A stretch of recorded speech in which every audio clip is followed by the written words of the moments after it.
Hey guys, if you are watching this video, then what that means is you are on the home stretch and you have almost completed your third packet. I'm sorry that I'm a little bit late posting this. Thank you for being patient with me. My husband went back to work this week and it's been a big adjustment at my house. I'm thinking about each of you and I hope that you're doing well. I'm assuming that you guys have already read and maybe even attempted this handout. If you haven't, I want you to stop the video right now and go back and take a look at it. What this is about is, the researcher is trying to find out more about plant adaptations to herbivory, which remember is a herbivore eating a plant. In order to find out more, she is studying the pokeweed plant and she's trying to figure out where the highest rates of herbivory are, or in other words, where the plants are more affected by pests. So I'm going to flip over to page 2, which is where your questions start. Make sure you realize there is a question here. What is the hypothesis? Find the hypothesis in the research background and underline it. A hypothesis is a proposed explanation for an observation, which can then be tested with experimentation and other studies. So I have actually put a little star beside that so that I can find it easier for you. It's right here at the top. Okay. Karina thought that the pokeweed found at lower latitudes would have a higher herbivory than pokeweed at northern latitudes because pests may not be able to survive as well in places with harsh winters. So she has her hypothesis and her evidence for it. Or if you remember from a little while back, we were doing CER, claim, evidence, reasoning. So in this case, her claim is also functioning as her hypothesis. She is claiming that pokeweed at lower latitudes are going to have higher herbivory than northern latitudes. That's her claim. And her evidence is that pests may not be able to survive as well in places with harsh winters. So I'm going to highlight this. Okay, you guys underline it. Don't forget to do this part. I've pretty much just done this question for you because you need it in the next section. So that's done. Page 2 is finished. And we're going to go on to our data table here and take a look at this. So it tells you in the introduction that she studied 10 total sites. The latitudes are here.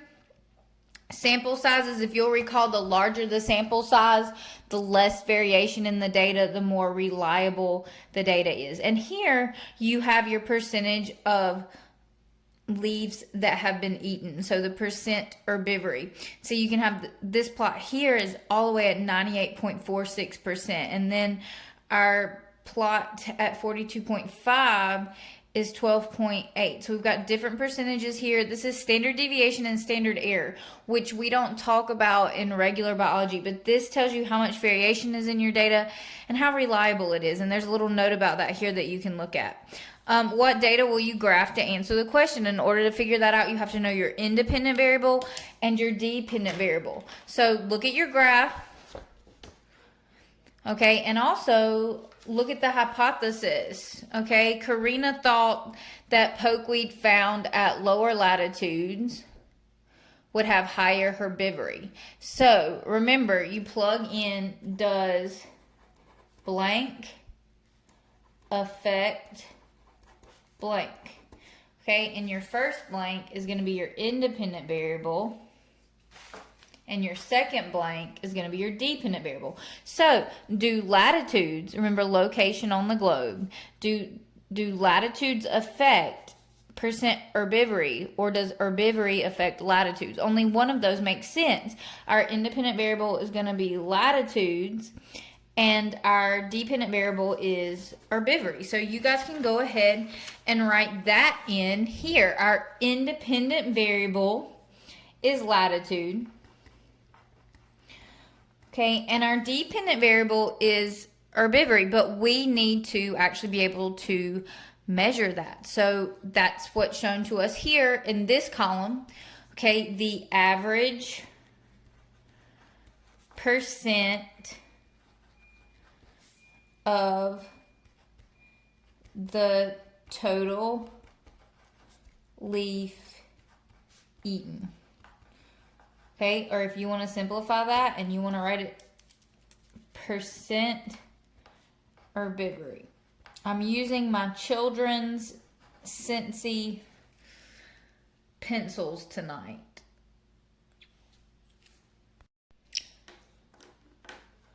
This one's watermelon. It smells pretty good.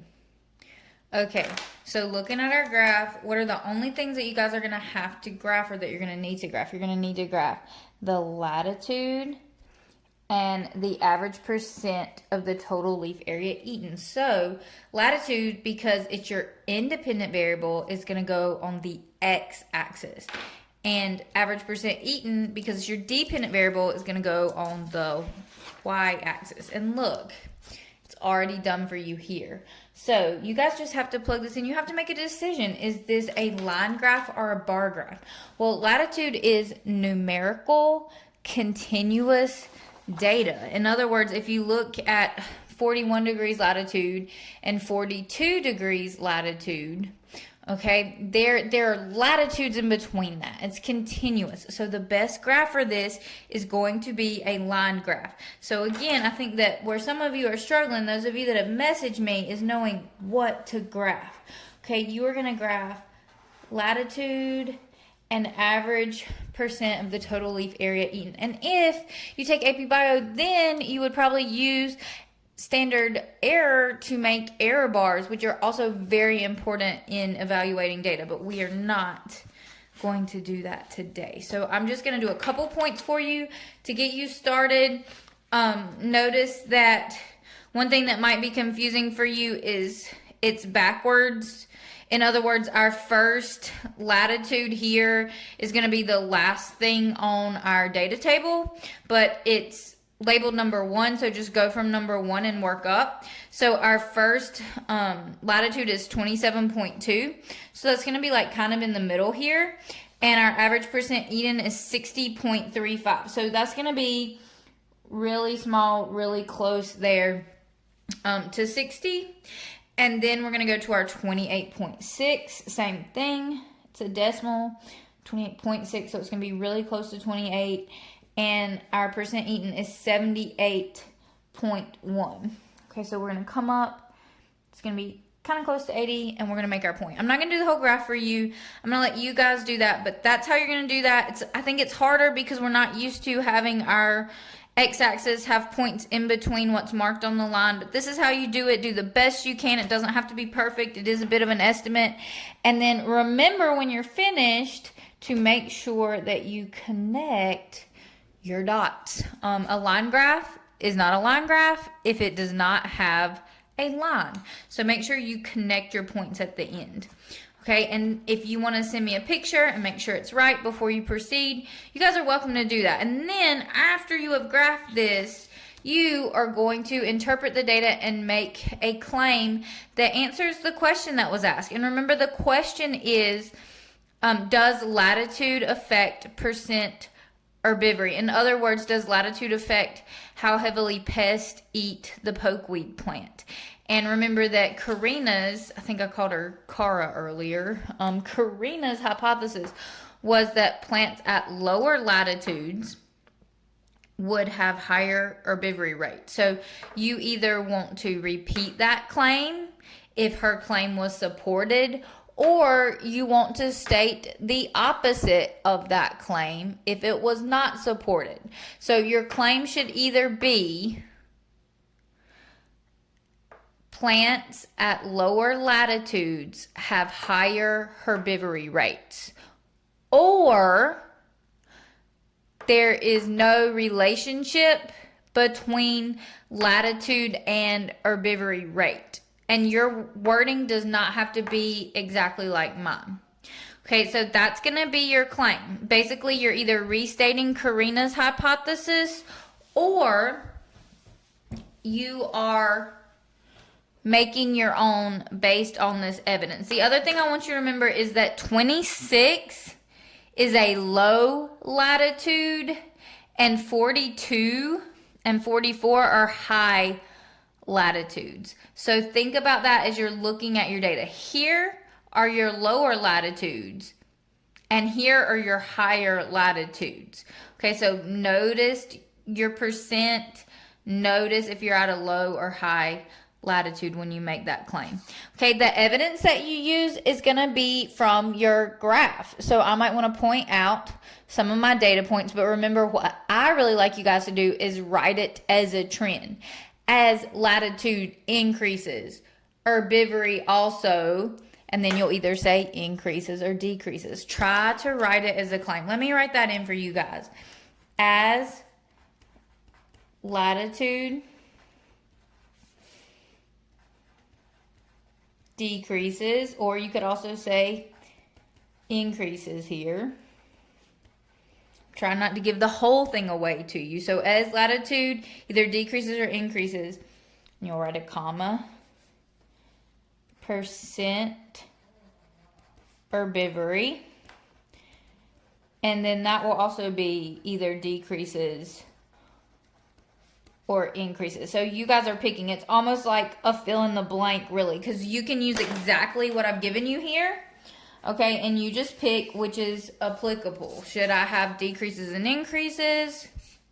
Let me correct myself. Should I have decreases or increases in my first blank? Should I have decreases or increases in my second blank? You can copy what I've given you and just pick which term fits. Let me make this a slash mark so that you remember you're picking one or the other.